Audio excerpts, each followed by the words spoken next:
L'objectif de ma communication, c'est d'essayer de fournir quelques outils conceptuels qui, bien que pris pour l'essentiel dans ma sphère privilégiée, à savoir la Deuxième Guerre mondiale, à mon avis, peuvent être aussi utilisés pour tout ce qui concerne la mémoire collective ou individuelle de l'Algérie. Je vais évidemment plus m'orienter sur les questions de mémoire collective, mais en même temps, vous l'avez compris, ce qu'il y a derrière le programme qu'a présenté Francis Eustache et que je copilote avec lui, et derrière aussi un programme, un équipement d'excellence à NRCGI qui s'appelle Matrice et dont j'ai la responsabilité scientifique depuis 2011 et qui s'intéresse à l'articulation entre mémoire individuelle et mémoire collective en prenant comme appui deux moments référence exemples qui sont Deuxième Guerre mondiale et 11 septembre. Donc cette réflexion sur l'articulation entre mémoire individuelle et mémoire collective part d'un postulat scientifique un peu bête qui m'est venu à partir du moment où je constatais une forme d'impasse dans les travaux sur la mémoire collective. C'est-à-dire qu'on répétait un peu toujours la même chose après la grande révolution des années 70, qu'une mémoire ou années 80 sur la mémoire collective des grands conflits. Je disais, on répétait un peu toujours la même chose et peut-être que la solution serait dans cette évidence qui est que si on veut pleinement comprendre la mémoire collective, il faut peut-être prendre en compte les dynamiques cérébrales de la mémoire, même terme tout de même, et qu'inversement, si on veut comprendre pleinement la mémoire individuelle, si on veut comprendre pleinement ces dynamiques cérébrales de la mémoire, il faut en prendre en compte l'impact du social. Dans le deuxième cas, la révolution de l'imagerie cérébrale l'avait montré, bien sûr. Dans le deuxième cas, vous aviez quelques interrogations qui pouvaient quand même nous titiller, nous historiens ou nous sociologues, comme par exemple ce dialogue que a donné lieu un petit bouquin que j'ai eu avec Boris Cyrulnik et Boris avec son vocabulaire habituel, vous voyez, et son humour non moins habituel, qui me dit voilà, ouais, tu sais, il y a eu une expérience qui a été faite aux États-Unis chez Schechter et puis à Caen d'ailleurs de la même façon chez Eustache. On a mis une casserole sur la tête d'un patient. Bon, la casserole, vous avez bien compris, c'est de l'imagerie cérébrale. Donc on met la casserole sur la tête et on dit à la personne, est-ce que vous pouvez me dire ce qui s'est passé il y a une semaine, dimanche dernier. Alors là, c'est 7-8 secondes, ça s'allume, ça se connecte. Bon. Et puis un peu plus tard, on dit à la même personne, est-ce que vous pouvez me dire ce que vous comptez faire dans 8 jours ou dans 15 jours? 7-8 secondes, ça s'allume, ça se connecte. Il me dit, les zones de la mémoire dans le cerveau sont les mêmes que les zones de l'anticipation. Qu'est-ce que l'historien fait avec ça? Ça a démarré fort. Et effectivement, qu'est-ce que l'historien qui travaille sur le témoignage, entre autres, et qui donc est confronté soit à un témoignage écrit, soit à un témoignage oral, donc à une personne qui parle à un moment donné d'un instant T dans le passé, mais avec un horizon d'attente, évidemment, c'est le futur de son présent, de narration, qu'est-ce qui se passe dans sa tête avec ce conflit de temporalité, alors même qu'on nous dit que c'est au même endroit que ça se situe quand on réfléchit sur le futur ou quand on mémorise. Donc vous voyez, ce genre de questions, il y en a plein d'autres qui sont cruciales, me semble-t-il, si on veut vraiment comprendre la question de la mémoire, qui est une question commune à toutes nos disciplines. C'est ça qui est fondamental. Et tant qu'on a cette conception étanche disciplinaire, de cette clôture disciplinaire qui est au cœur des réflexions sur la mémoire, on va directement dans le mur. Voilà. Alors essayons de réfléchir sur la mémoire collective. avec quelques outils que je vous propose, que j'ai essayé de construire au fur et à mesure de mes réflexions. La première de ces réflexions, et le premier outil, c'est la notion de conditions de mise en récit mémoriel. Ça venait d'ailleurs d'un débat avec une psychanalyste, Marie-Christine Lasny, que vous connaissez sans doute, et qui me dit, parce que je disais, comme ça, une conversation à bâton rompu, je parlais de la mémoire traumatique de la Seconde Guerre mondiale, elle me disait, tu sais, chez nous, mémoire traumatique, c'est compliqué. Bon, je dis, ah bon ? Elle me dit, ouais, parce que si le trauma, c'est la présence du passé comme présent, et qui envahit tout votre présent, ben, il n'y a pas trop de place pour la mémoire. Et le rôle des psychanalystes, entre autres, elle raisonnait comme psychanalyste, c'est de refouler et donc de mettre, là c'est l'historien qui parle, l'historien de la mémoire, de mettre dans le passé l'événement qui vous envahit dans le présent. Et si on le met dans le passé, si on refoule, c'est plus ou moins bien fait. Enfin, si on refoule, pour aller très vite, ça dégage de la place pour la mémoire. Mais si c'est dans le passé, ça n'est plus traumatique. Donc, mémoire traumatique est un oxymore. J'ai adoré. C'est pas, évidemment, quand on discute avec des neuropsys, c'est pas exactement ça, mais en même temps, c'est vrai qu'il y a une altération mémorielle dont témoignent évidemment les travaux de Francis. Et vous voyez que ça, je me suis dit, tiens, elle me dit, en fait, quelles sont les conditions pour qu'un événement devienne un événement mémorisé chez l'individu. Et pourquoi je ne me poserais pas la même question pour la mémoire collective ? Qu'est-ce qui fait, quelles sont les conditions pour qu'un événement devienne un événement structurant de la mémoire collective ? Alors je vais vous prendre des exemples dans la Seconde Guerre mondiale et vous verrez que réfléchissez vous-même sur ce qu'on pourrait faire sur l'Algérie. C'est exactement dans les mêmes termes qu'on pourrait évoquer cette question. Je vais vous prendre plusieurs exemples, parce que la mémoire est dans l'histoire, ça c'est une question qui a déjà été évoquée et qui est évidemment une question absolument fondamentale. L'Exode, mai-juin 1940, 8 millions de personnes sur les routes. Si vous rajoutez les 20-25 millions de personnes qui ont vu les personnes passer, qui les ont accueillies, etc., ça veut dire que la très grande majorité de la population française a connu cet événement majeur qu'est l'exode de mai-juin 1940 face à l'offensive allemande. Bien. Or, bien sûr, il y a eu des films, bien sûr, il y a eu des livres, mais ça n'est pas un événement structurant de la mémoire collective des Français.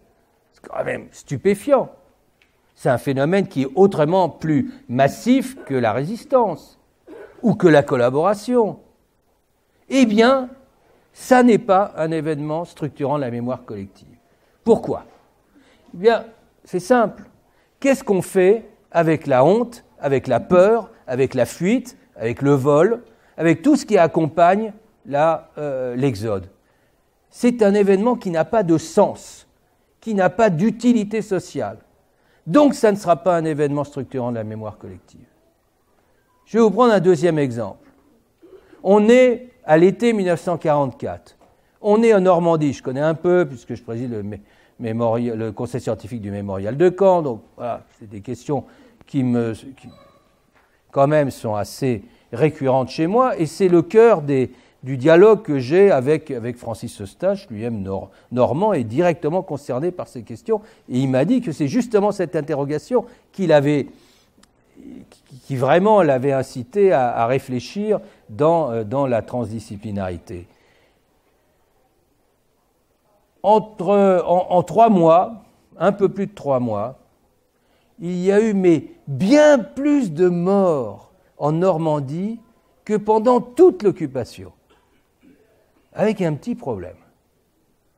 C'est que les morts, les destructions, 85% de Caen, 100% de Saint-Lô, 95% de falaises, enfin, vous voyez, c'était vraiment massif, elles étaient liées aux bombes qui étaient larguées par les copains qui venaient vous libérer.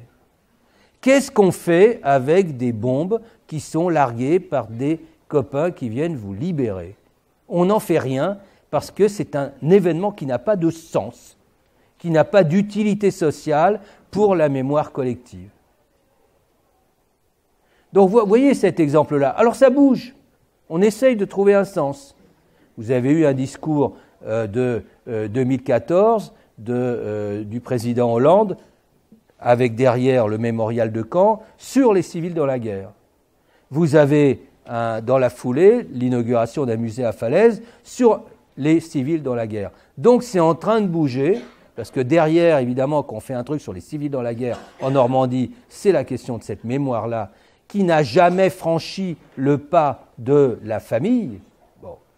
Eh bien, c'est cette question qui est posée et qui peut-être, à un moment donné, va être résolue si on arrive à trouver un sens, une utilité sociale. Parce que ça revient à définir la mémoire collective. La mémoire collective, c'est quoi? C'est une représentation du passé. Mais ça n'est pas une représentation de tout le passé.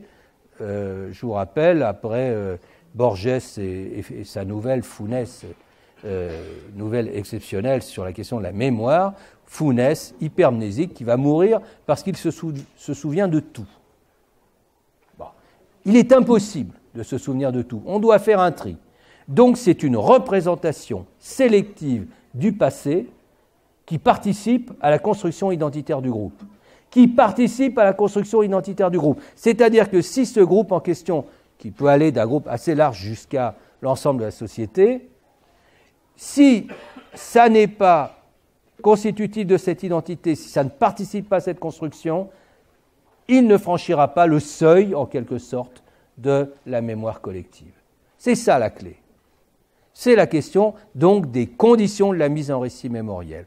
Deuxième concept que j'avance, parce que je l'ai entendu, et moi je l'ai systématisé, c'est Amar qui le prononçait tout à l'heure, la notion de mémoire forte. Bon.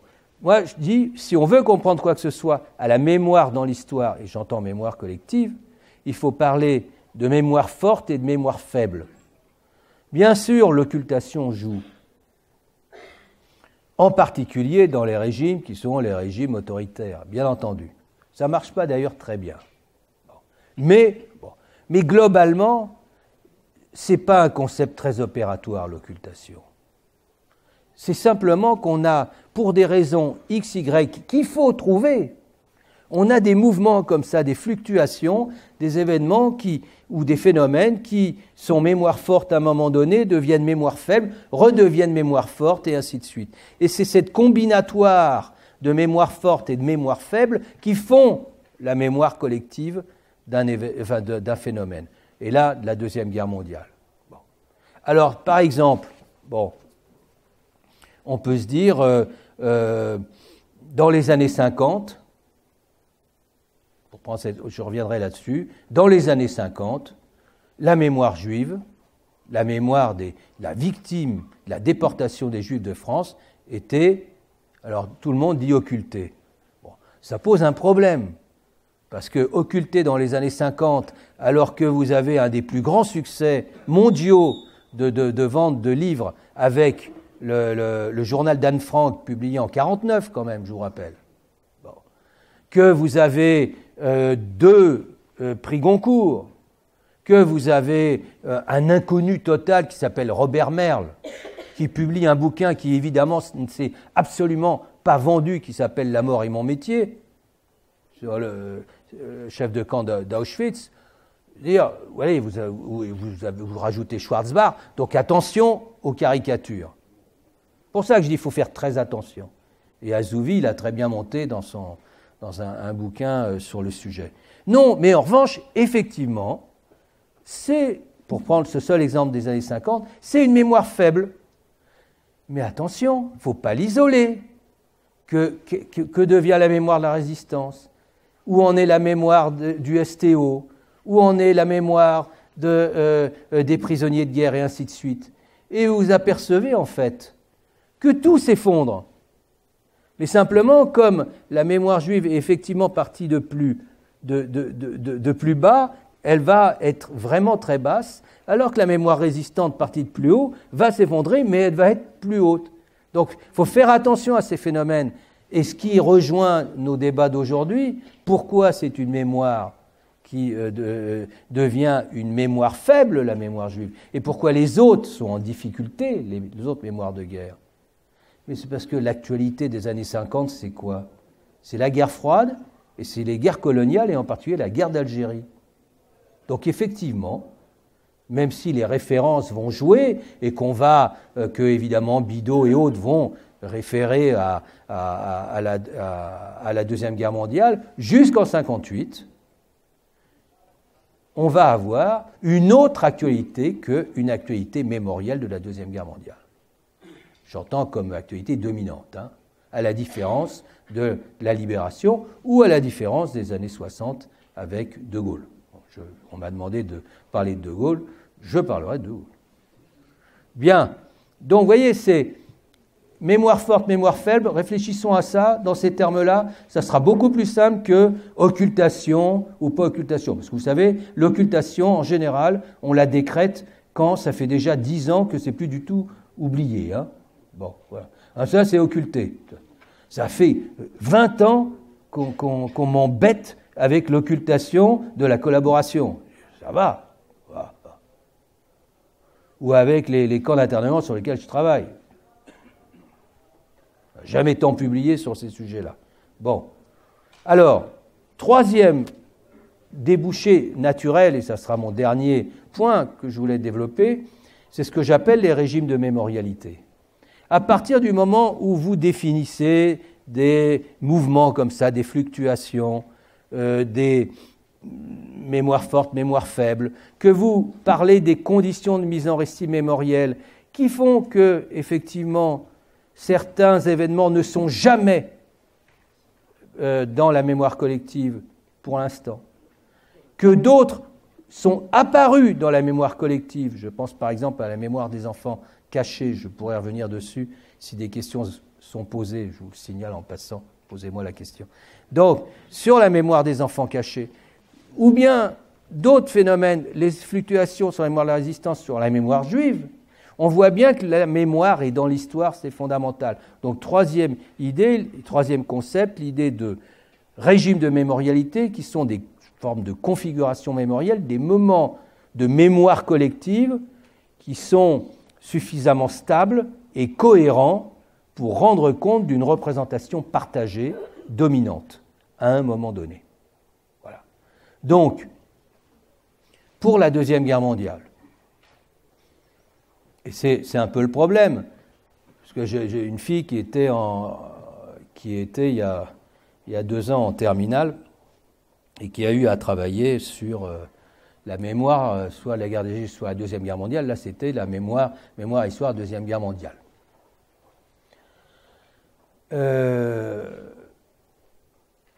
Donc, je lui ai bien expliqué ce qu'il en était. Quand j'ai vu ce que nous renvoyait malheureusement taper à la machine les corrections, à l'ordinateur, la correction faite par son professeur d'histoire sur le sujet. Bon. Outre que, attention à la question du jugement, vous voyez, surtout quand il s'agit des questions de mémoire, si vous faites interférer les questions de jugement en histoire, c'est la catastrophe. C'est la catastrophe. Donc on est là pour faire une analyse, on n'est pas là pour porter un jugement. J'aime pas trop Vichy, mais je suis historien de Vichy, il vaut mieux que je me trouve des outils qui me permettent de comprendre comment fonctionnait Vichy. Si je passe mon temps à dire Vichy c'est pas beau, je pense qu'on va avoir des problèmes. Voilà. Ben, c'est un peu la même chose, si vous voulez. Vous êtes sur l'Algérie, vous trouvez des outils qui vous permettent d'analyser, de comprendre ce qui s'est passé au moment de la colonisation, au moment de la guerre de décolonisation, etc. Bon. Mais on doit avoir des outils de réflexion et d'analyse, d'intellection.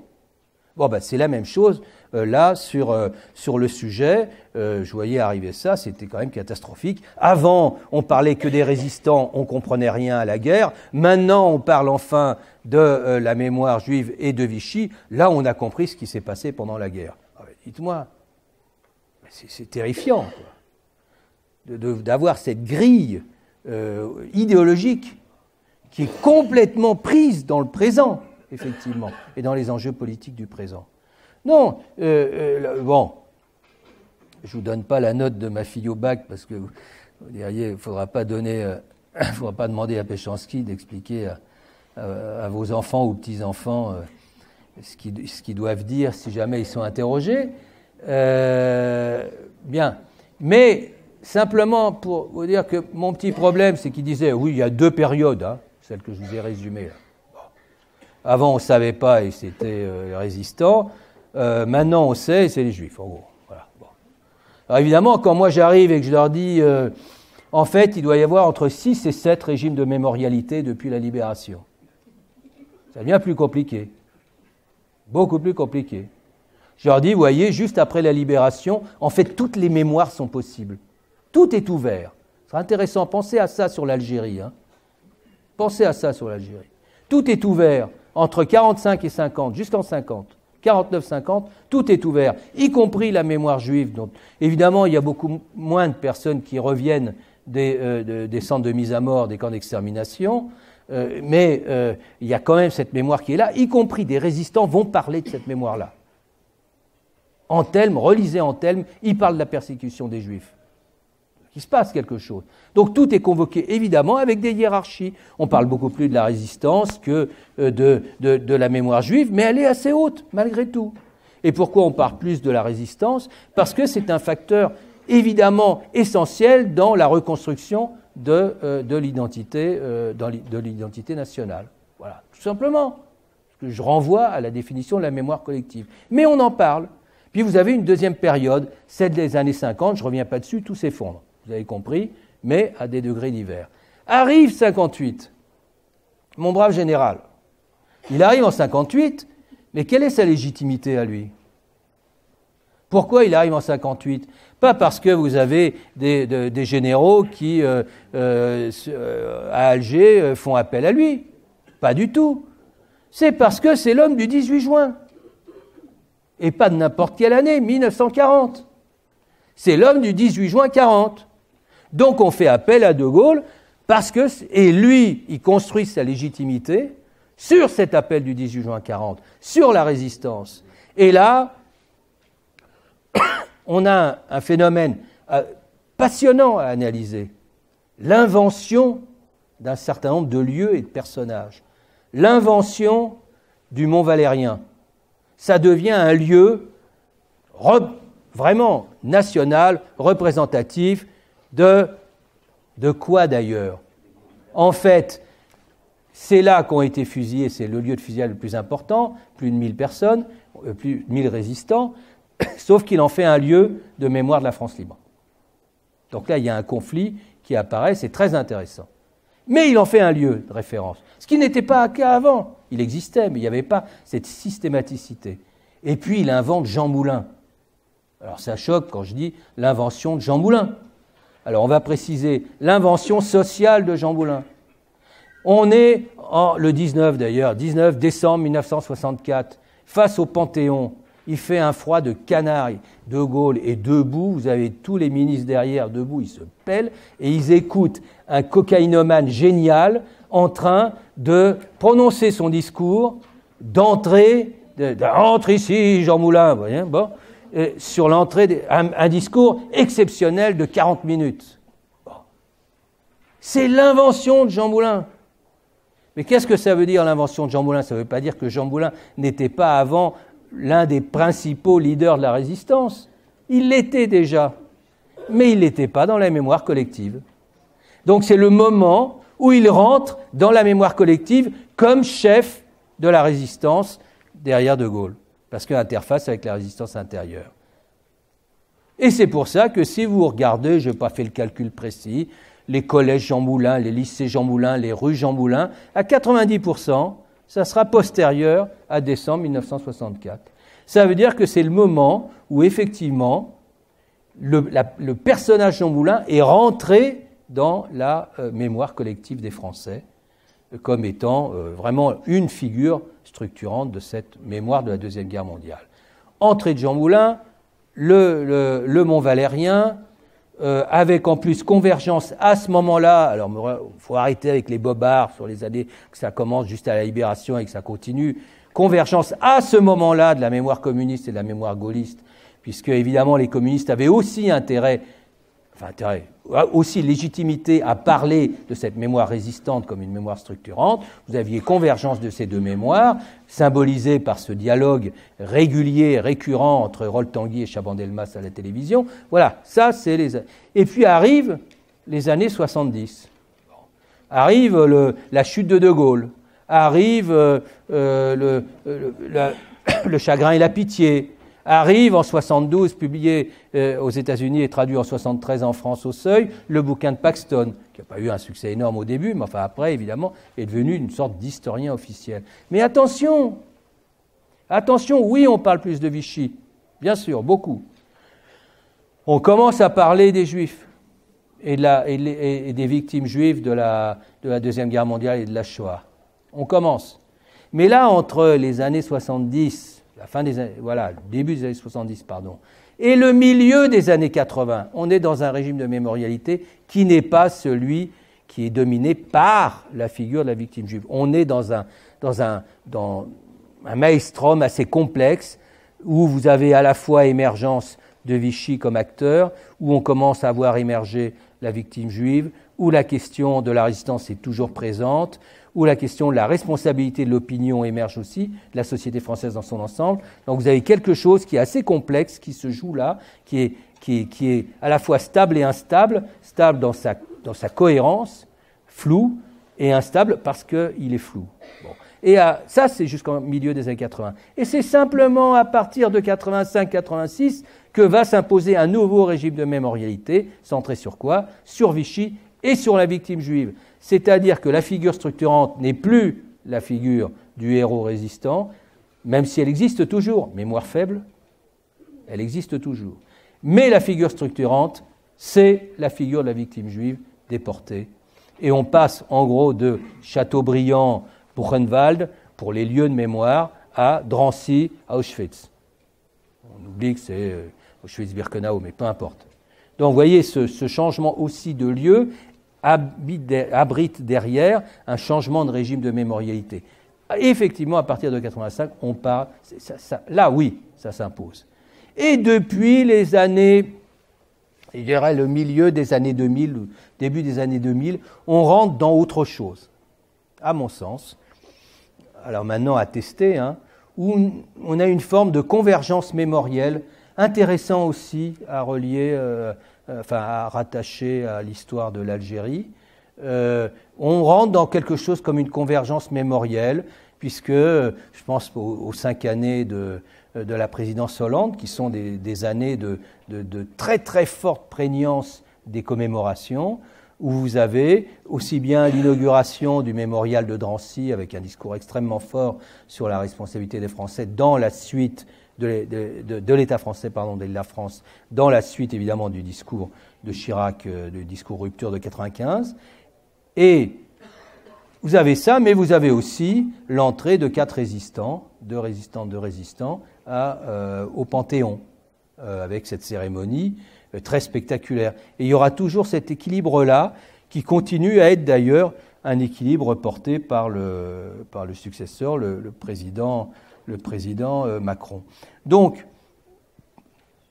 voilà pour ce que je voulais dire de ces outils conceptuels qui sont absolument, à mon sens, vous pouvez en prendre d'autres, enfin en tout cas, moi me sont indispensables, mais indispensable d'avoir ces outils conceptuels pour comprendre ces mécanismes-là, qui sont des mécanismes complexes et qui sont acteurs dans l'histoire.